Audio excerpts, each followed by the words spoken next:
बोध गया में आखिरकार चल क्या रहा है, इसको लेकर के अपडेट के साथ में हम आए हुए हैं। और धन्यवाद कि आप लगातार अपने चैनल के माध्यम से महाबोधि महाविहार मुक्ति आंदोलन को जिस तरह से मजबूती से, ताकत के साथ, बेबाकी से दिखाने का काम किया, और जिसका सूत्रधार जो है बुद्ध पूर्णिमा पे बोध गया में देखने को मिलेगा। ये पेड़ जो है 12 फरवरी को लगाया। 12 फरवरी से लगातार बौद्ध भिक्षु की अब बोध गया में खलबली हो रही है। एक ऐसी खलबली हो रही है, दुश्मनों में भी खलबली है, प्रशासन में भी खलबली है।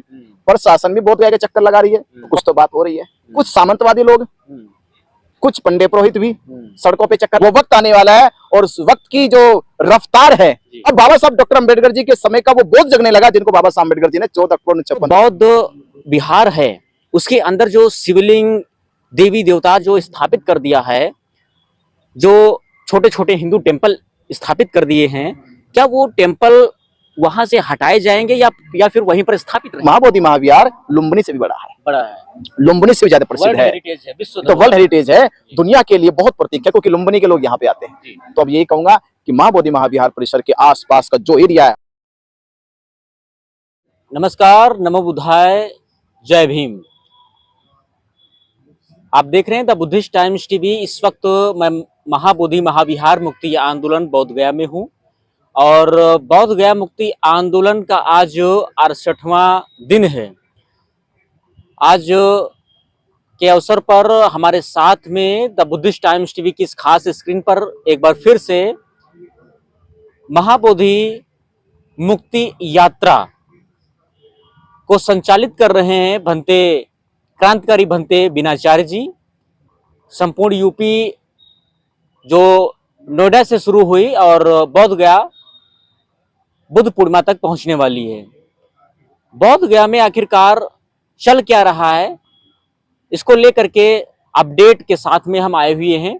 तो सबसे पहले भंते जी, एक बार फिर से आपका द बुद्धिस्ट टाइम्स टीवी स्वागत करता है। बहुत बहुत शुक्रिया आपके चैनल का, आपके दर्शकों का, और धन्यवाद कि आप लगातार अपने चैनल के माध्यम से महाबोधि महाविहार मुक्ति आंदोलन को जिस तरह से मजबूती से, ताकत के साथ, बेबाकी से दिखाने का काम किया। ये समाज आपके चैनल का और आपका भी ऋणी रहे। बहुत बहुत धन्यवाद आपका भी। भंते जी, जैसा कि दर्शकों का लगातार जो है उनके कमेंट आ रहे हैं कि आखिरकार की अभी 68 दिन बीत गए हैं, तो बोध गया में चल क्या रहा है, जो धरना स्थल है वहाँ क्या चल रहा है। तो भंते जी, जरा दर्शकों को, देश के अम्बेडकरवादी बौद्धों को बताएं कि 68 दिनों में अभी तक क्या परिणाम आए। देखिए, ये आंदोलन ऐसे चल रहा है जैसे एक डैम होता है, पानी इकट्ठा हो रहा अभी और फटने वाला।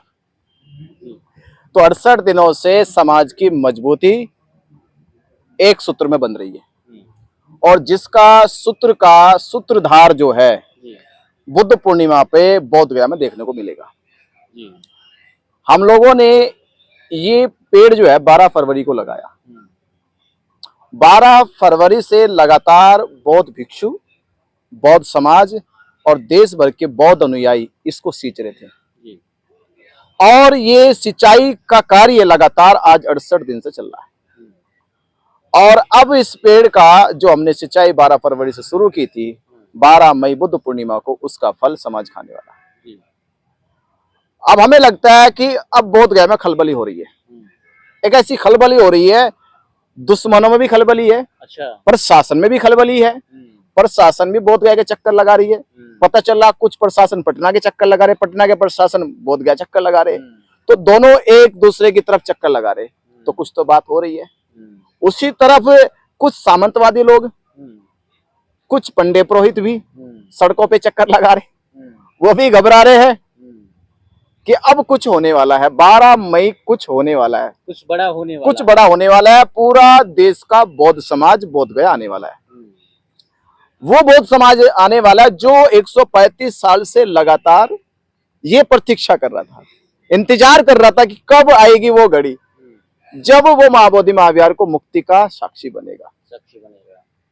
अब वो घड़ी आने वाली है, वो वक्त आने वाला है, और उस वक्त की जो रफ्तार है वो दुगना बढ़ती जा रही है, और हमारी रफ्तार बढ़ती जा रही है, उनकी धड़कनें बढ़ती जा रही है। हम जुड़ते जा रहे हैं, उनके होश खराब होते जा रहे हैं। अब उनको लगने लगा कि बौद्ध वो नहीं है जो 1949 में था, अब बौद्ध वो है जो सम्राट अशोक के समय था। अब सम्राट अशोक के समय का बोध जगने लगा है। अब बाबा साहब डॉक्टर अंबेडकर जी के समय का वो बोध जगने लगा, जिनको बाबा साहब अंबेडकर जी ने 14 अक्टूबर 1956 को दीक्षा दी थी। वो इस संकल्प के साथ दी थी कि आप लोगों को सम्राट अशोक के सपनों का भारत बनाना है। अब वो भारत बाबा साहब अंबेडकर के सपनों का भारत बनाएंगे, सम्राट अशोक के सपनों का भारत बनाएंगे और महाबोधि महाविहार को 12 मई को मुक्त कराएंगे। तो ये महाबोधि महाविहार मुक्ति आंदोलन से आवाज है बौद्ध भिक्षु संघ की कि महाबोधि महाविहार को इन पंडे पुरोहितों से इस बार मुक्त करा कर के ही दम लेंगे, वरना तब तक ऐसे ही आंदोलन चलता रहेगा और बौद्ध भिक्षु बैठे रहेंगे। तो ये बड़ी खुशी की बात है। भंते जी ने बताया कि जल्द ही एक अच्छा डिसीजन आने वाला है महाबोधि महाविहार के बारे में, जो 134 वर्षों से आंदोलन चल रहा था लेकिन उस पर निष्कर्ष नहीं निकला। लेकिन इस बार बौद्धों की जीत होगी ऐसा प्रतीत हो रहा है।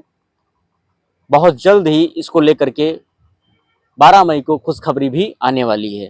भंते जी, मेरा एक और सवाल है कि अगर महाबोधि महाविहार बौद्धों के हाथ में आ जाता है, यानी बौद्ध भिक्षुओं के हाथ में आ जाता है, तो क्या जो बौद्ध विहार है उसके अंदर जो शिवलिंग देवी देवता जो स्थापित कर दिया है, जो छोटे छोटे हिंदू टेम्पल स्थापित कर दिए हैं, क्या वो टेम्पल वहां से हटाए जाएंगे या फिर वहीं पर स्थापित रहेंगे? महाबोधि महाविहार बौद्धों का है जी, उसमें बौद्ध भिक्षु रहेंगे। बौद्ध भिक्षुओं के जो तथागत है जी, उनके इष्ट है, उनके जो वंदनीय तथागत की मूर्तियां हैं वो रहेगी। और जो बौद्ध भिक्षुओं के ना अरहंत है, ना तथागत है, ना शास्ता है, वो नहीं रहेगी। लेकिन वो तो भगवान बुद्ध को विष्णु का नवा अवतार बता रहे हैं। एक ब्राह्मण तो ये कह रहा था कि महाबोधि महाविहार में जो बुद्ध का महाबोधि महाविहार है वो ब्राह्मणों का बुद्ध ही नहीं है। अच्छा। ब्राह्मण में कहे हमारे बुद्ध तो दूसरे बुद्ध है जी। अब दूसरे बुद्ध है तो दूसरे बुद्ध हो गए कोई विष्णु के अवतार। बोले ये तथागत बुद्ध जो है, जो सिद्धार्थ गौतम है, वो हमारे बुद्ध है ही नहीं और हमारे बुद्ध सिद्धार्थ गौतम है। तो हम नहीं कह रहे उनका कौन सा अवतार है कौन सा अवतार नहीं है, हम तो ये कह रहे हैं कि सिद्धार्थ गौतम बुद्ध हमारे बुद्ध है और वो ये भी स्वीकार कर रहे हैं कि सिद्धार्थ गौतम उनके बुद्ध नहीं है, उनके बुद्ध कोई और है। और ये बात उनके शंकराचार्य ने भी कही, ये बात उनके कथावाचकों ने भी कही, ये बात उनके शास्त्र भी कह रहे कि सिद्धार्थ गौतम हमारे बुद्ध नहीं है, उनके बुद्ध कोई और होगे। बुद्ध होगे नहीं होगे वो उनको मालूम है, पर हमारे बुद्ध वो है जो सिद्धार्थ गौतम 29 वर्ष की आयु में घर छोड़कर निर्वाण के मार्ग पर निकले, संबोधि के मार्ग पर निकले और 6 साल ध्यान करते करते जब वो बोध गया पहुंचे तो बोध गया में उनको संबोधि प्राप्त हुई। ये महाबोधि महाविहार उन्हीं शास्त्रा का है, उसी की लड़ाई है। तो हमें भी लेना देना कुछ नहीं है ब्राह्मणों के विष्णु अवतार से, हमें अपने बुद्ध से लेना है। हमारे बुद्ध हमारे सामने है, हमारी आंखों के सामने है, जहां बैठे बुद्ध के सामने बैठे प्रतीक्षा कर रहे बुद्ध कब बुलाएंगे। उन्होंने कहा कि बुद्ध पूर्णिमा पे आ जाओ, तो बुद्ध पूर्णिमा पे हम लोग जाने वाले हैं, पहुंचने वाले हैं। तो ये भंते जी का उन्होंने इशारों में बता दिया कि महाबोधि महाविहार जो बौद्धों की आस्था है वहां पर बौद्ध ही प्रतीक रहेंगे, बुद्ध का ही अस्तित्व रहेगा। उन्होंने हालांकि इसका खुले तौर पे नहीं बोला, लेकिन उन्होंने इस चीज को जरूर बोला कि वहां पर भगवान बुद्ध की वो ज्ञान स्थली है तो बुद्ध का ही मंदिर वो रहेगा।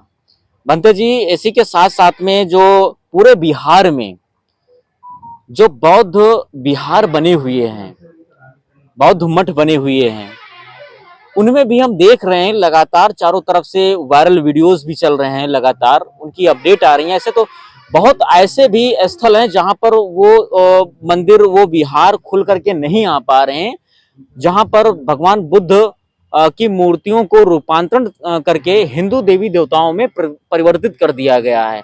क्या उन विहारों पर भी इस आजादी के बाद, महाबोधि की आजादी के बाद, उस पर भी कुछ एक्शन होगा?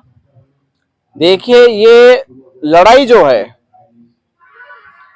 ये लड़ाई है एक ऐसे दरवाजे की जिसके भीतर सारे दरवाजे खुल जाते हैं। महाबोधि महाविहार का दरवाजा खुलेगा, देश का कोई ऐसा फिर विहार नहीं होगा जिसका दरवाजा ना खुले। ये मेन दरवाजा है जी। जिस तरह से समझ सकते, जिस तरह से सूर्य निकलेगा तो चंद्रमा भी चमकेगा, तारे भी चमकेंगे, फिर पूरे के पूरे आकाश मंडल में ऐसा कोई ग्रह नहीं जो चमकता ना हो, बस सूर्य को निकलने दो, तो महाबोधि महाविहार को मुक्त होने दो। देश का कोई ऐसा विहार नहीं होगा, देश का ऐसा कोई बौद्ध स्थल नहीं होगा जो फिर बौद्धों के पास नहीं होगा।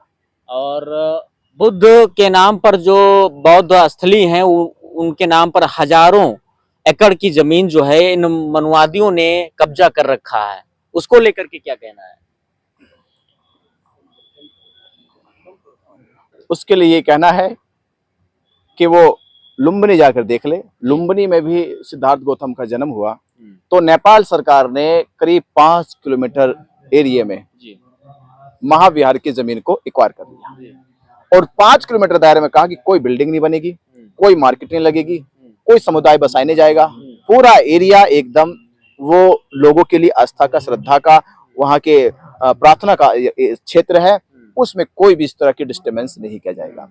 तो मैं कह रहा हूँ कि ये तो महाबोधि महाविहार लुम्बिनी से भी बड़ा है, लुम्बिनी से भी ज्यादा प्रसिद्ध है, तो वर्ल्ड हेरिटेज है, दुनिया के लिए बहुत प्रतीक है, क्योंकि लुम्बिनी के लोग यहाँ पे आते हैं। तो अब यही कहूंगा कि महाबोधि महाविहार परिसर के आसपास का जो एरिया है, हम तो ज्यादा नहीं कहेंगे, आधा किलोमीटर एरिया खाली करा लिया जाए।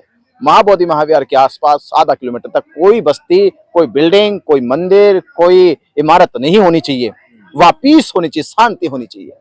और ये भी होगा BTMC एक्ट, और BTMC हटेगी, उसकी कमेटी भंग होगी, BT एक्ट रद्द होगा, ब्राह्मण बाहर निकाला जाएगा, ये सब संभव है। मंत्री जी, चलते चलते 2 शब्दों के साथ में दर्शकों से अपील यही है, जो समाज अपनी शिक्षा, संस्कार, संस्कृति, सभ्यता को नहीं बचा सकता, उस समाज का संसार में कोई अस्तित्व नहीं है।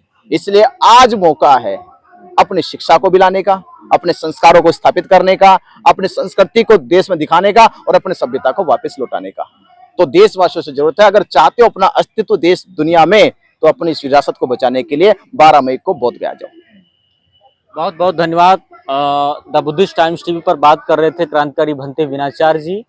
पूरी कवरेज को लेकर के क्या है आपकी प्रतिक्रिया, हमें कमेंट सेक्शन में जरूर बताएं। और लगातार the Buddhist Times TV Mahabodhi Vihar Mukti Andolan की पूरी कवरेज दिखा रहा है। क्या इस पर आप क्या सोचते हैं, इस पर भी कमेंट सेक्शन में जरूर बताएं। लाइक व शेयर कमेंट जरूर करें। नमस्कार, नमो बुद्धाय, जय भीम, वंदे मातरम।